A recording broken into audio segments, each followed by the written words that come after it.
Hello, everybody. Chef Marcus Guiliano here, and welcome to Chef on a Mission Radio, episode number 70. I'm going to talk about the fish that causes cancer today.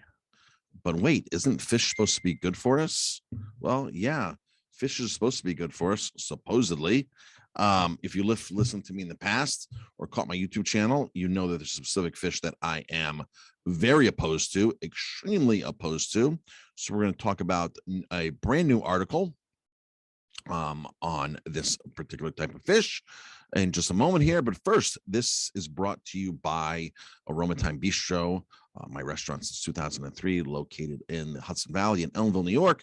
We are green certified and farm to table and very conscious about all the ingredients that we bring in. So if you find yourself up in the Hudson Valley, please come visit me in Ellenville. Aroma Time, THYME Bistro, BISTRO.com. Follow us on Instagram and come in and say hello. We'd love to meet you. And of course, my other company, VIP Winery Vacations, where lifetime memories are not optional. Visit us, join us as we visit wineries all through Italy, New York State, and now Valle de Guadalupe in Mexico. We're not sure when we're going to get back to Italy. Hopefully at some point we will be able to travel more freely. As of right now, traveling in and out of Mexico is easier. In the wine region in Mexico, Valle de Guadalupe, which I've been to twice in 2021. So impressed with the region. Went literally 2 months apart. Went down there and ventured off into tons and tons of wineries. There's over 200 wineries down there now, and we have picked out our favorite wineries and hot spots down there and restaurants. So come with us to Valle de Guadalupe. Go check out VIP Winery Vacations.com. Pick the region you're interested in and see when we're launching another trip. All right, now on to the fish that causes cancer. And folks, a lot of chefs know this fish is no good. They know it's no good. Consumers know it's no good, and people still eat it, and chefs still serve it. And they justify in an odd way. Some will say, well, I'm buying an organic version, or I'm buying a low density, or a sustainable, and this and that. The fish I'm talking about is farmed salmon. Farmed salmon is the worst food. And I've said this for many years. I've not consumed farmed salmon personally since 1999. I've not served farmed salmon since about to back then, just because I've known that it is indeed the world's most toxic food. My #1 video on YouTube, which is not my own content, by the way, but I posted somebody else's documentary on the world's most toxic food. I believe I might have like 8 million views on there or something like that. I'm not sure.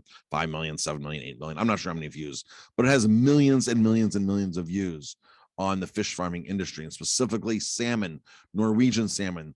The birthplace of farmed salmon is Norway. And they quickly destroyed the environment there, and the Norwegian government clamped down. And then these Norwegian companies said, well, let's go to Scotland, let's go to the Faroe Islands, let's go to the US, let's go to Canada, where we can basically own the government there, make big promises, not deliver much, and keep doing our nasty toxic fish. And these companies are bad news.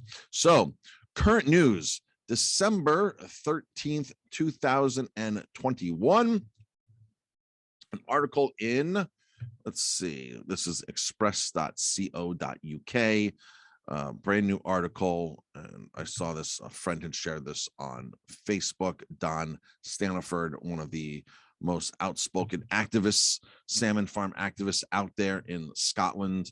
And folks, the way, if you want to truly know if a farm salmon is doing good, doing the right thing, these open pen farm salmons farms, you ask the people who live in the community, you ask the people who wake up to the stench, who wake up to the disaster that it's causing in their bay, to the slimy, greasy, oily rocks that are on the shore when the salmon farm dies off. You talk to these people. You don't go to what some chef is telling you or what some store is telling you, or and showing you this flyer or this website. You talk to the local people. Don Staniford is on the front lines of the disastrous conditions of these salmon farms. And so if anybody knows, it is him. and he's very, very outspoken. So go follow Don Staniford, Staniford. He's been a guest on our YouTube channel. So the name of this article is Cancer, the healthy food that could double your risk of cancer when eaten regularly. And people say, well, regularly, what does that mean? A couple times a week? How about once a month? Once a month. All right. As the burden of cancer continues to overwhelm health services around the world, researchers are intensifying efforts to improve preventative measures. While some foods are hailed for their protective effects, others, seemingly healthy foods, may induce the disease. Seemingly healthy foods may induce the disease.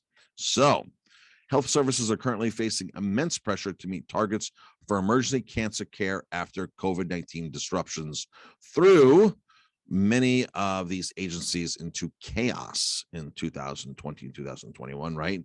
COVID was the main focus, and it seems like everything else is put on the back burner.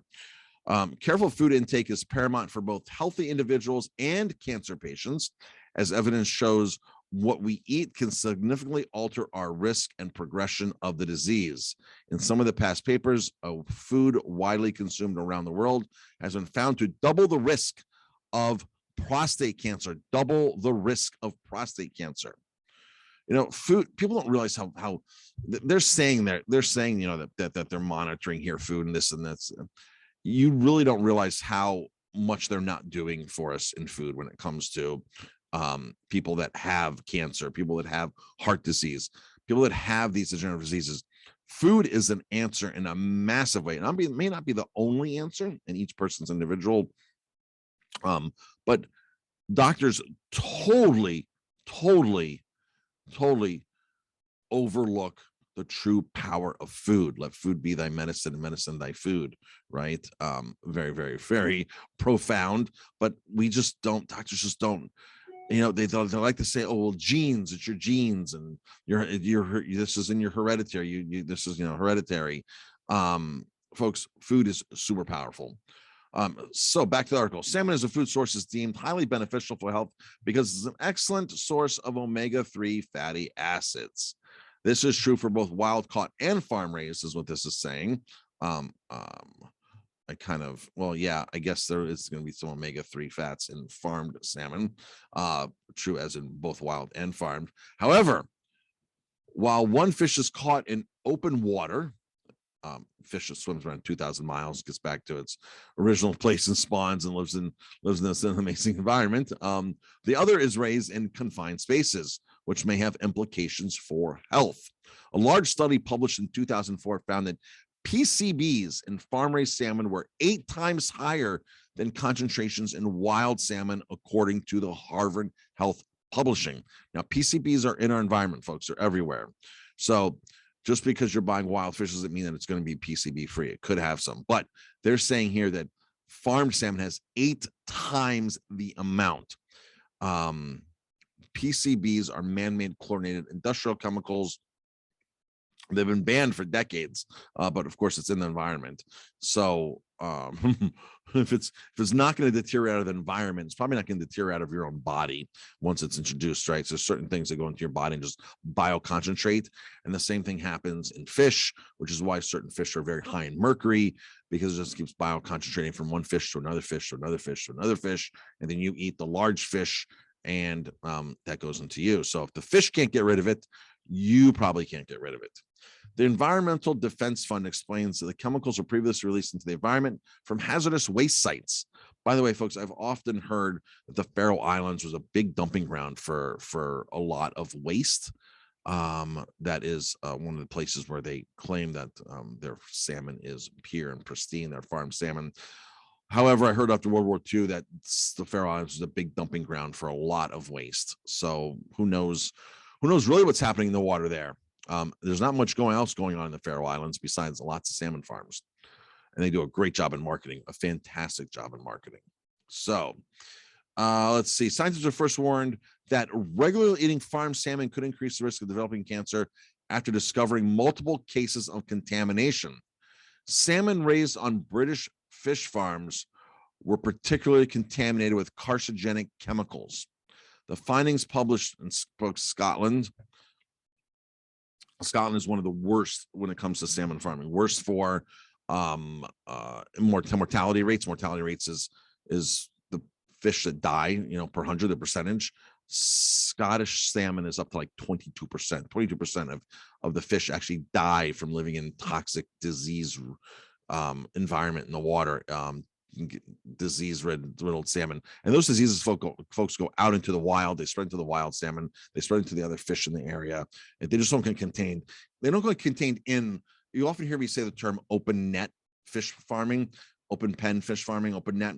Those are nets that are dropped into the ocean that are actually have holes in them. They're open, they have holes. The fish can't get in or out because the fish are bigger than the holes. But sea lice, diseases, bacteria, feces, all this stuff can easily goes right through it and goes right into the bay, into everything else. The chemicals that they treat the lice with, it's called slice, goes right into the bay, and it's terrible. And this causes massive detriment on all of the surrounding environment in these bays. So it doesn't matter where you put the fish farms, and they say cold, clean, turbulent waters. Well, not anymore, because once the fish farm goes in there, they're not clean. They may be cold and turbulent, but they're not clean waters. So that's and the more turbulent they are, the more it's just going to spread it out and go further down. And when you look at, if you were to do on Google or go on a web search for bottom of salmon farms, the bottom of the bays, you would see this immense like white powder, like this ash, which is the feces. And this is a total dead zone for, I mean, who knows how long. It could be a decade. These are total, it could be forever. These are dead zones that nothing will ever grow. And what they do is they just move the salmon farm down, a couple kilometers, 3, 4, 5 kilometers, 6 kilometers. They just move the salmon farm right on down to the next part of the bay. And then they say they're doing regenerative, they call it regenerative practices. Folks, there's nothing regenerative about dumping that much salmon feces and stuff into an ocean bay and then moving the farm so you can keep spreading it other places. There's nothing regenerative about that. So the findings published in the Journal of Science suggest that farmed salmon sold in supermarkets may do more harm than good to the body. May do more harm than good to the body. So that's a risk analysis. The researchers said risk analysis indicates the consumption of farmed Atlantic salmon may pose health risks that detract from the beneficial effects of fish consumption. Right there, it's doing more harm than good. They warned that eating farmed salmon more than once a month could increase the risk of the disease. Once a month, folks. That is it. Once a month. And this has been published by doctors in Norway and stuff, warning pregnant women, don't eat salmon at all. Don't eat salmon more than once a month. And then certain doctors are like, oh, you should be eating salmon for your, for your baby. You're pregnant. This is very vital for brain health, which it is. But the PCBs and the other stuff is not vital for brain development. A lot of doctors say this. A lot of doctors, heart patients will say, oh, you need to go eat salmon. And they never once mention wild salmon versus farm salmon. And if they do mention it, they're not firm enough with patients and saying, no, there's a massive difference. And the salmon you're going to eat is either going to kill you or it's going to help you. It's going to do one or the other. And that's basically what's happening. It's either going to help, it's one or the other. There's no like middle ground. There's no moderation in this. Oh, I'm just going to eat farm salmon twice a month now. And I know people that love salmon and eat farm salmon a lot. Smoked salmon, smoked lox, a lot. All that's farmed. You can find wild out there. Wild does exist. You're going to pay more for it, but it's your body. A separate paper published by in Journal of Environmental Research, authors explain the biological and toxic effects of PCBs and their metabolites are due in the part their ability to interact with several cellular and nuclear receptors, thereby altering signaling pathways and gene transcription. All right. A little bit more on the article here, just going to more technicalities of things.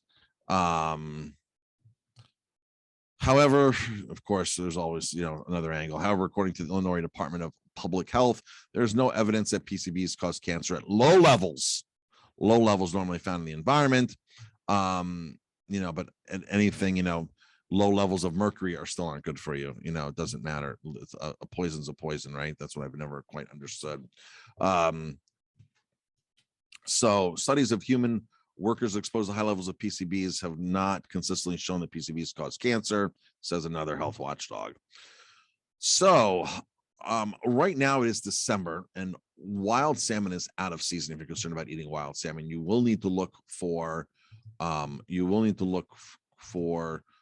frozen at sea, frozen on the shore, frozen Alaskan wild salmon. It's a salmon you'll want to buy in the off season. There's a very short season for salmon. It runs from May for the expensive stuff. And then, by June, by the end of June, it's in full swing season, and it goes up until September, and you can find a lot of it fresh then, never previously frozen. But really, the best way to eat seafood, folks, the single best way to eat high quality seafood is to buy frozen. Go to a health food store, go to the frozen section, and buy something that was caught and frozen ASAP. As soon as it was caught and frozen, no microbial growth. It is, and you thaw it at home. It's fresher than fresh. And plenty of people say, I don't eat frozen seafood. Well, if you had sushi before, chances are you've had frozen seafood. A lot of seafood, sushi seafood is frozen. Freezing it kills bacteria. It protects it. It keeps it fresher. You would, trust me, folks, you would not want to get freshly caught salmon from Alaska that's then caught couple days later, it's shipped to Seattle, then a couple days later, shipped to New York, and then it goes to a seafood distributor and it sits there for 2 days, and then it goes to the restaurant, and the restaurant keeps on for another 2 days. We're like 8-9 days in right now, 10 days in. You would rather eat stuff that's frozen within hours of catching it and then thawed the day it's going to be consumed. It's a whole week fresher, folks, a whole week fresher. Fish will last, and I've talked about this many times, fish will last up to 20 days, 21 days, if it's properly iced and drained, temperature's proper. So make sure that you are, eating high quality, and part of the high quality is being fresh and fresher. You can't get any fresher than freezing it an hour, a couple hours after catching it and then thawing it. Nothing gets fresher than that. You can go online. There's a lot of websites online where you can buy a wild Alaskan salmon, halibut, sablefish, all these types of fish, year-round, frozen, shipped right to your door. So go find a website. And of course, if you're near us at Aroma Time, we sell all of these fish. We do seafood sampler boxes. We do all kinds of frozen seafood, high quality frozen Alaskan seafood, and a few other regions as well. But it's easy to find out there. So make sure you go find that. And remember, you are what you eat. All right, folks, thanks for tuning in. I really, really appreciate it. Check out our websites, aromatimebistro.com, THYME, and VIPWineryVacations.com. And if you're ever up in the Ellenville area, come say hello. Thanks for tuning in, and we'll talk to you again soon.